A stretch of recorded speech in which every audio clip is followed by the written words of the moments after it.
15 जनवरी 2023 नेपाल की राजधानी काठमांडू का मौसम काफी सुहाना था। त्रिभुवन अंतर्राष्ट्रीय हवाई अड्डे से उड़ान भरने वाली यति एयरलाइंस की फ्लाइट 691 उड़ान के लिए तैयार है।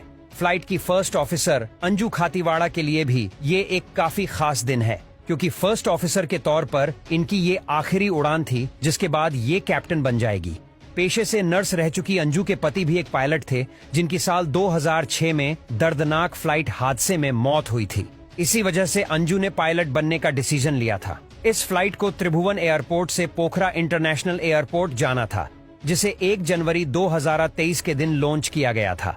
इसे पुराने डोमेस्टिक एयरपोर्ट से सिर्फ 3 किलोमीटर की दूरी पर बनाया गया है। इस एयरपोर्ट पर 2 रनवे हैं, रनवे 12 और रनवे 30, जिसमें से काठमांडू से आने वाली फ्लाइट्स रनवे 30 पर लैंड करना पसंद करते हैं, क्योंकि ये एक स्ट्रेट लाइन है। फ्लाइट की फर्स्ट ऑफिसर अंजू खातीवाड़ा के पास 64 घंटे का फ्लाइट एक्सपीरियंस था। वहीं फ्लाइट के सीनियर कैप्टन कमल कैसी के पास 22,000 घंटे का फ्लाइट एक्सपीरियंस था। काठमांडू से पोखरा के बीच सिर्फ 150 किलोमीटर की दूरी है, जिसे कवर करने में फ्लाइट को सिर्फ 28 मिनट लगते हैं। आज की उड़ान के लिए 72500 विमान का इस्तेमाल किया जाना था। ये एक टर्बोप्रोप रीजनल एयरलाइनर है, जिसे खास तौर पर कम दूरी की उड़ान के लिए डिजाइन किया गया है। ये विमान 16 साल पुराना है, जो पहले भारत के किंगफिशर एयरलाइन के पास था, फिर थाईलैंड की नौकेयर के पास था और 2019 में नेपाल की येती एयरलाइंस ने इसे खरीद लिया।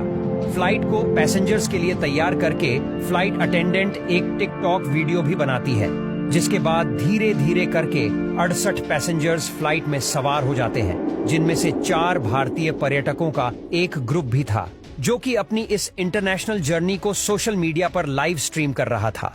सुबह के करीब 10:25 पर यह फ्लाइट रनवे पर आ जाती है और 10:33 पर काठमांडू से उड़ान भरती है। ये उस दिन की तीसरी फ्लाइट थी, यानी कि सुबह के 10 बजे के अंदर ही यह फ्लाइट एक बार पोखरा से काठमांडू वापस गई और अब अपनी तीसरी उड़ान में या फिर से पोखरा जा रही थी, जहां फ्लाइट लैंड करते ही फर्स्ट ऑफिसर अंजू खातीवाड़ा को प्रमोशन मिलना था। आइए अब दोनों पायलट के बीच में बने सेंट्रल कंसोल पर एक नजर डालते हैं, जिसकी आज की घटना में काफी अहम भूमिका होगी। यहाँ बाएं और एक ब्रेक लिवर है, जिसके आगे पावर लिवर है, और दाई और फ्लैप लिव है, जिसके पास में 2 कंडीशन लिवर है, जिनका उपयोग प्लेन की दोनों विंग्स पर लगे प्रोपेलर की ब्लेड्स को टर्न करने का होता है। जब लिवर फॉरवर्ड पोजीशन में होता है तो प्रोपेलर फोर्स पैदा करते हैं, और जब इन्हें बैकवर्ड पोजीशन में पुश किया जाता है तो प्रोपेलर टर्न हो जाते हैं और फॉरवर्ड फोर्स पैदा नहीं करता। अब अगर प्लेन टैक्सी वैसे होते हुए रनवे पर आता है या फिर इंजन फेलियर के दौरान हमें फ्लाइट को थोड़ा और उड़ाना होता है, तब इन प्रोपेलर्स को टर्न कर दिया जाता है, ताकि फ्लाइट पर एडिशनल फोर्स पैदा ना हो। बात करते करते प्लेन पोखरा इंटरनेशनल एयरपोर्ट के पास पहुंच जाता है। तभी कैप्टन पोखरा एटीसी से कांटेक्ट करते हैं। एटीसी उन्हें रनवे 30 पर स्ट्रैट अप्रोच करने के लिए कहते हैं, मगर कैप्टन कमल चाहते थे कि फर्स्ट ऑफिसर अंजू रनवे 12 से भी परिचित हों, इसलिए उन्होंने एटीसी से रनवे 12 पर लैंड करने की रिक्वेस्ट की और एटीसी ने भी अप्रूवल दे दिया। आपको बता दें कि काठमांडू से आने वाले प्लेन रनवे 30 इसीलिए प्रेफर करते हैं क्योंकि ये एक स्टेट अप्रोच है, जबकि रनवे 12 पर जाने के लिए पायलट को पहाड़ों के बीच से प्लेन को निकालते हुए लो एल्टीट्यूड पर शार्प टर्न लेते हुए पूरा चक्कर लगाकर लैंडिंग करनी होती है, जो कि काफी मुश्किल होता है।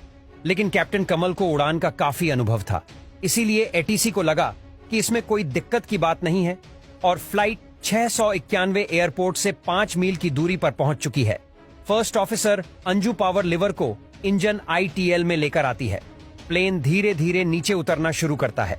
जब गति 180 नोट पर पहुंचती है तो फर्स्ट ऑफिसर अंजू कहती है फ्लैप 15, जिससे कैप्टन कमल अपनी तरफ मौजूद फ्लैप लिवर को 15 पर करते हैं।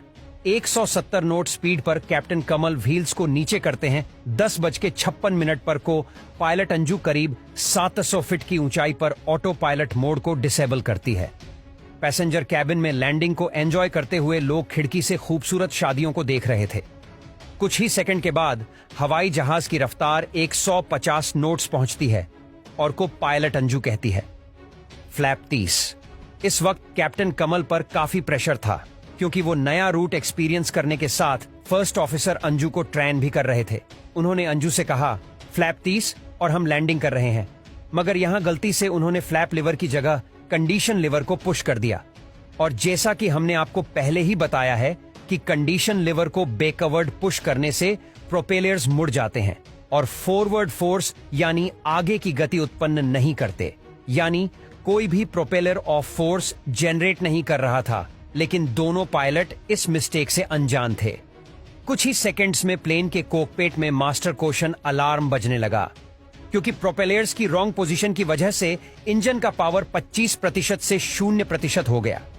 उन्होंने तुरंत पावर लिवर को 41% से 44% तक बढ़ा दिया, मगर पावर नहीं बढ़ रहे थे और विमान तेजी से नीचे जा रहा था। तभी कैप्टन कमल ने कंट्रोल को अपने हाथ में लिया और उन्होंने देखा कि फ्लैप 15 पर ही है। दोनों ने तुरंत ही फ्लैप 30 कर दिया, लेकिन हड़पड़ाहट में उनका ध्यान कंडीशन लिवर पर नहीं गया। पावर लिवर को और पुश करते हैं, मगर कुछ नहीं हुआ।